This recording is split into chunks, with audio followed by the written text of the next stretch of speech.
Selamat malam, Pak Eri dan teman-teman. Perkenalkan nama saya Julius Setiawan dari kelompok 9 dalam video yang berjudul Bumi ini Titipan, Bukan Warisan. Kita akan membahas tentang bagaimana tanggung jawab kita sebagai manusia terhadap lingkungan yang sedang krisis. Seperti yang kita tahu, kondisi lingkungan sekarang sangat memprihatinkan. Seperti yang sudah saya katakan tadi, bahwa kondisi lingkungan hidup kita ini sedang dalam keadaan yang sangat krisis. Di sini saya ingin bertanya, menurut Kak Mila, apa sih akar masalah yang menyebabkan kerusakan yang kita lihat hari ini? Perkenalkan, nama saya Milady F. Roli Karina Salakori dengan NIM 67 2021 240. Kali ini saya akan menjawab pertanyaan mengenai apa sebenarnya akar masalah dari semua kerusakan lingkungan yang kita lihat pada hari ini. Apakah pernah kita sebagai manusia duduk sejenak dan berpikir, kenapa ya bumi semakin hari semakin rusak, hutan semakin habis, laut dipenuhi sampah plastik, udara penuh polusi, dan suhu bumi terus naik. Semua itu membuat kita bertanya-tanya, sebenarnya apa sih akar dari semua kerusakan ini? Jawabannya sebenarnya sangat sederhana, tetapi kita lupa kalau kita itu sangat bergantung kepada alam. Coba kita pikir, setiap hari kita makan makanan dari tumbuh-tumbuhan yang dari tanah, kemudian kita minum air dari sungai atau sumur, dan bernafas dari udara yang dihasilkan oleh tumbuhan. Semua kebutuhan dasar kita semua datang dari alam. Tapi sayangnya, banyak dari kita yang gak sadar akan hal itu. Kita mikirnya alam itu ada untuk dilayani, bukan untuk dijaga. Kita membuang sampah sembarangan, pakai plastik sekali pakai, menebang pohon seenaknya, buang limbah ke sungai, bakar hutan demi lahan, dan polusi kendaraan kita seolah-olah itu merupakan hal yang biasa. Contohnya di kota kita sendiri, kita bisa lihat selokan, sungai, atau tempat-tempat umum, sampah plastik menumpuk di mana-mana. Itu bukan cuma jelek dipandang, tapi juga bahaya untuk lingkungan dan kesehatan kita sendiri. Plastik butuh ratusan tahun untuk terurai. Selama itu, dia bisa meracuni tanah, air, dan bahkan makhluk hidup lain termasuk kita. Polusi udara juga nggak kalah parah. Asap kendaraan, pabrik, pembakaran sampah, semua itu bikin udara yang kita hirup setiap hari menjadi makin kotor. Akibatnya, penyakit saluran pernafasan makin banyak, terutama di anak-anak dan lansia. Belum lagi pemanasan global yang disebabkan oleh gas-gas berbahaya hasil dari aktivitas manusia sendiri. Nah, semua ini, sampah, polusi, kerusakan alam, sebenarnya berakar dari satu hal, yaitu sikap antroposentris. Antroposentris artinya cara pandang yang menempatkan manusia sebagai pusat segalanya. Kita merasa bahwa manusia itu yang paling penting, paling berhak, dan bisa melakukan apa saja terhadap alam. Seolah-olah bumi ini milik kita sepenuhnya, dan kita bebas mengeksploitasi sesuka hati tanpa memikirkan makhluk lain atau masa depan bumi. Padahal, kita ini cuma satu bagian kecil dari sistem kehidupan yang jauh lebih besar. Alam bukan hanya alat untuk kebutuhan manusia. Dia punya hak untuk ada, tumbuh, dan berfungsi sebagaimana mestinya. Kita nggak bisa terus-terusan ambil tanpa memberi, manfaatin tanpa mikir konsekuensi. Kalau kita terus seperti ini, pada akhirnya bukan cuma alam yang hancur, tapi kita juga kena akibatnya. Jadi, kalau ditanya apa akar masalah dari semua kerusakan hari ini, jawabannya adalah cara pandang kita sendiri.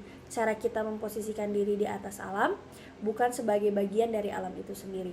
Mulai sekarang, kita harus merubah cara pikir kita, dan kita harus menyadari kalau kita hidup berdampingan dengan alam, bukan di atas alam. Kita harus berhenti merasa paling berhak dan mulai merasa paling bertanggung jawab. Bumi ini rumah kita bersama. Kalau bukan kita yang jaga, siapa lagi? Nah, setelah kita menerangkan akar masalahnya, bagaimana sih cara kita menghadapinya? Apakah ada sudut pandang lain atau mungkin solusi? Selamat malam, perkenalkan nama saya Gianina Dianeria dengan NIM 67 2021 210. Pada kesempatan malam hari ini, saya akan menjelaskan mengenai bagaimana tanggung jawab kita sebagai manusia dalam menjaga lingkungan yang semakin hari semakin kritis. Kita tahu bahwa di Indonesia, lingkungan semakin hari semakin buruk, yang dapat menyebabkan terancamnya keanekaragaman hayati, seperti habitat hutan, lahan basah, dan pesisir mengacam spesies endemik. Dan juga ada tambang nikel di Raja Ampat dan Sulawesi yang menyebabkan deforestasi, sedimentasi, dan pencemaran laut. Dan juga banyak bencana alam dan polusi di Indonesia. pada Januari 2025 di Pekalongan mengalami banjir dan longsor yang menewaskan 25 orang. Dan pada bulan Maret di Jakarta dilanda banjir hebat, sebanyak 9 orang tewas dan 90.000 terdampak.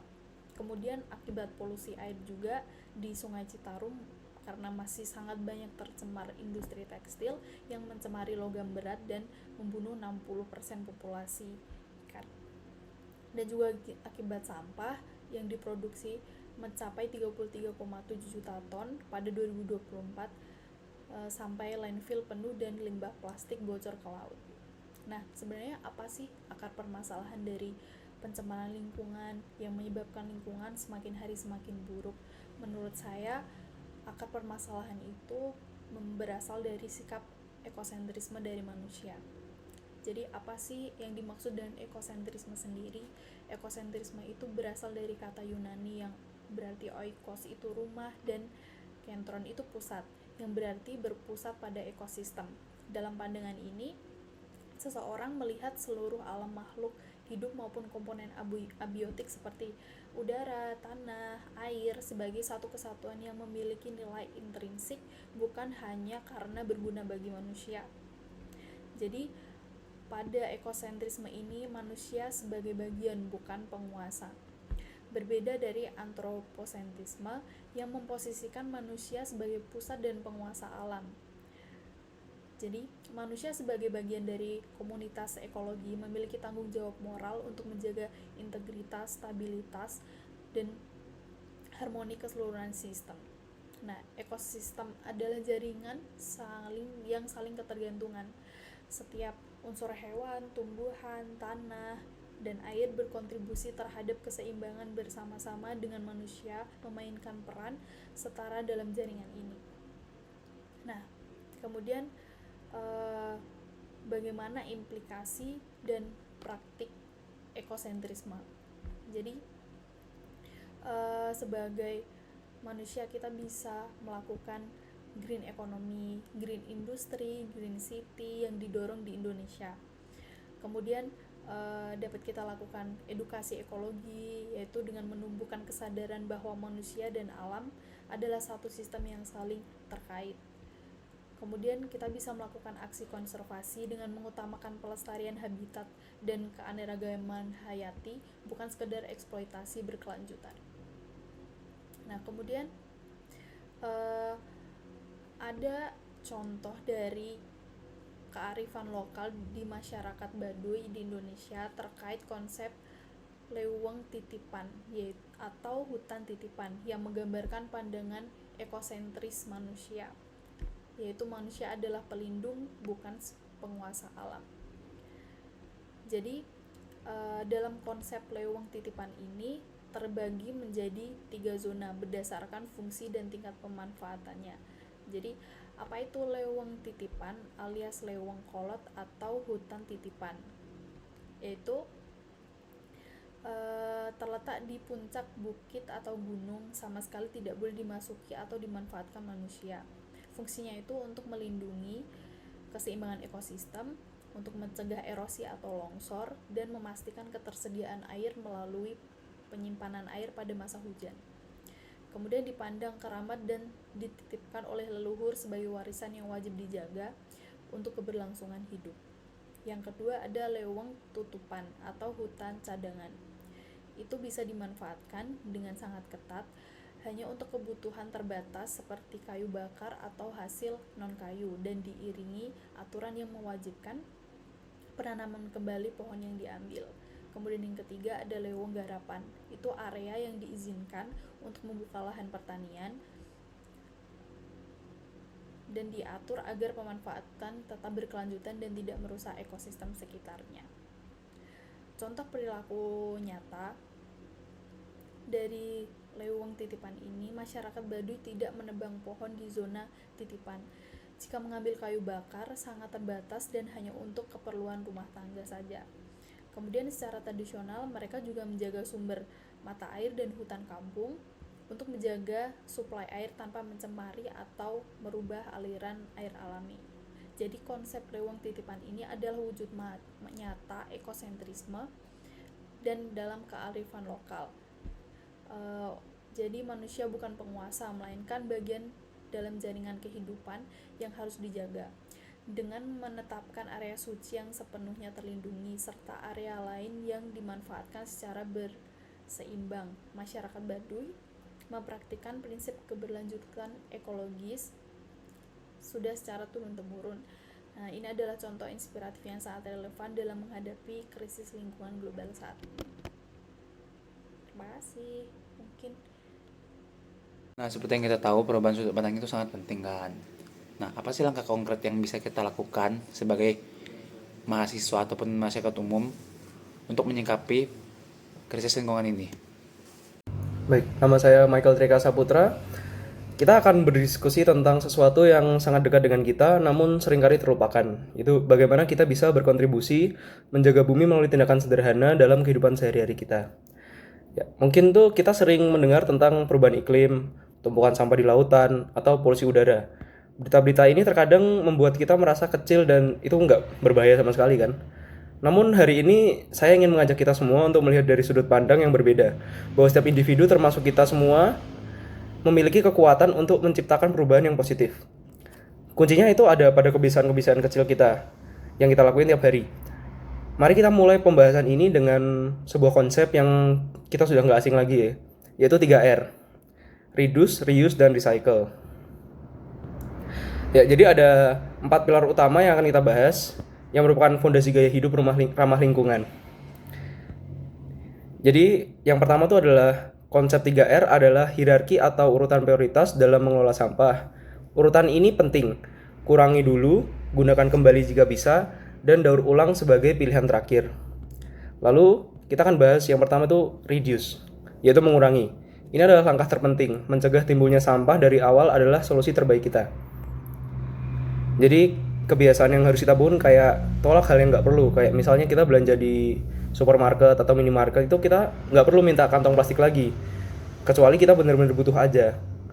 Atau jika nggak, kita bisa bawa perlengkapan sendiri, mubahin jadi kebiasaan baru. Kita bawa tas belanja yang bisa dilipat atau botol minum, jadi kita nggak harus beli minuman kemasan yang pakai plastik lagi, atau wadah makanan yang bisa kita pakai buat menggantikan wadah plastik.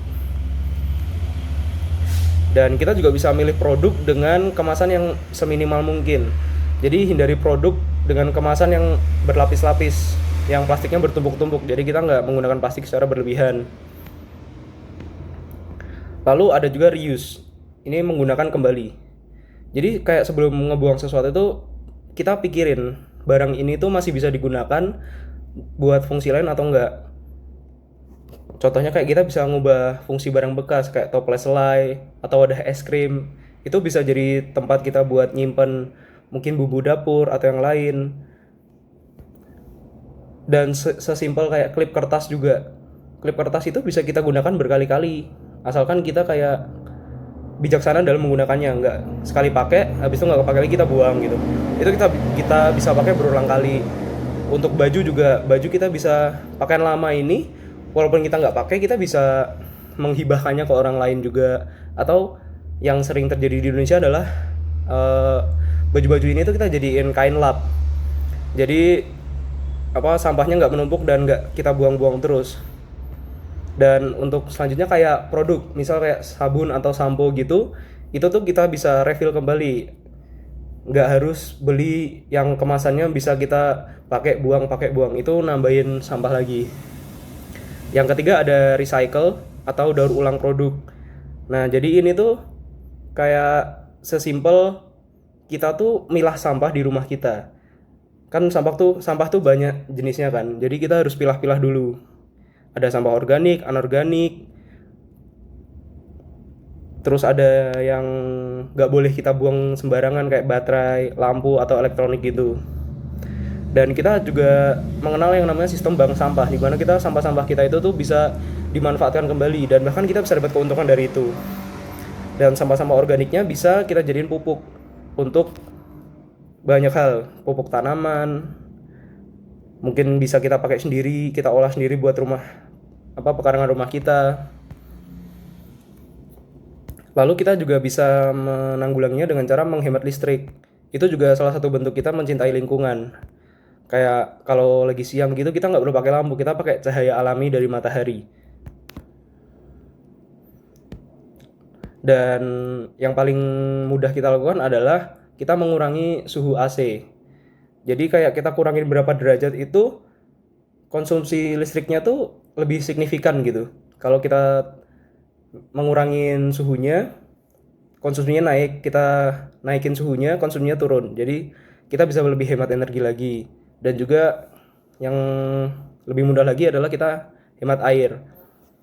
Dengan cara kita tidak ngebuang-buang air. Kayak keran penuh, kita malas buat matinya. Nah itu kita ubah kebiasaan hidup kita buat ngehemat air.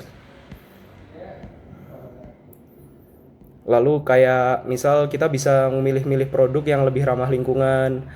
Kalau dengan cara kayak misal kita kalau pakai motor yang deket-deket nggak usah lah, kita jalan kaki aja, itu kayak lebih baik buat lingkungan kita. Dan pilar yang terakhir itu kita ikut serta dalam aksi bersih-bersih lingkungan. Hal ini kelihatannya sepele, tapi kayak kita tuh bisa mulai dari lingkungan terdekat kita dulu. Kayak RT RW setempat itu pasti kayak ngadain sesuatu yang bisa kita ikutin. Kayak bersih-bersih mingguan atau harian juga ada. Nah, itu tuh kita bisa ikut serta dalam menjaga lingkungan sekitar kita, mulai dari yang terdekat dulu. Jadi kayak kerja bakti atau kita bisa gabung di komunitas. Dan kita juga bisa mengedukasi orang sekitar buat ikut untuk menjaga lingkungan kita. Ya, itu cukup sekian dari saya. Terima kasih. Jadi seperti yang kita tahu bahwa masalah lingkungan ini kan sangat kompleks, dimulai dari sudut pandang kita terhadap lingkungan yang salah, sikap kita yang tidak menjaga lingkungan. Namun itu semua bisa dijawab dengan cara kita mengubah mindset kita bahwa lingkungan itu harus dijaga, dan itu akan kita wariskan ke anak cucu kita. Dan juga kita harus menjaga kearifan lokal, serta yang paling penting itu harus ditunjukkan dengan aksi yang nyata. Nah, jadi kita tahu kan apa yang harus kita lakukan, bahwa menjaga lingkungan itu bukan pilihan, tapi kewajiban moral yang harus kita lakukan. Karena lingkungan hidup kita yang sekarang akan kita titipkan lagi ke anak cucu kita. Karena alam itu bukan warisan yang bisa kita habiskan sesuka hati kita. Itu adalah titipan yang harus kita jaga dan kita turunkan kepada generasi yang akan datang. Sekian apa yang dapat kami sampaikan dalam video ini. Semoga video ini bermanfaat untuk kalian dan dapat mengubah sudut pandang kalian terhadap lingkungan hidup kita. Terima kasih.